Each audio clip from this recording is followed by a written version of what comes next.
Hi అండి. ఇంట్లో ఏ చిన్న ఫంక్షన్ ఉన్నా గోరింటాకు పెట్టుకోవాల్సిందే. నేను గోరింటాకు పెట్టుకుంటా అని కూర్చునేసరికి మా పిల్లలు కావాలన్నారు. ఇద్దరికి 2 చేతులకి పెట్టాను.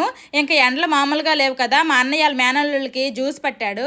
మీలో ఎంతమంది గోరింటాకు రెగ్యులర్గా పెట్టుకుంటారో కామెంట్ చేయండి. నేను రెగ్యులర్గా పెట్టుకోను, కానీ ఊరొచ్చిన ప్రతిసారి కాళ్ళకి చేతులకి ఫుల్గా గోరింటాకు పెట్టుకుంటాను. ఎప్పుడు కాళ్ళకి ఒక లైన్లోనే గీసేస్తాను. ఎప్పుడు ఒకేలాగా అయిపోతుందని ఈసారి ఇలా కాళ్ళకి చుక్కల్లా పెట్టుకున్నాను. నేను నా కాళ్ళకి గోరింటాకు పెట్టుకునే లోపల మా పిల్లలేమో 2 చేతులకి గోరింటాకు తీసేశారు. మా మేనల్లుడికి కూడా చిన్న చందమామలాగా పెట్టాను. వాడు పెట్టినట్టునే పిసికేశాడు.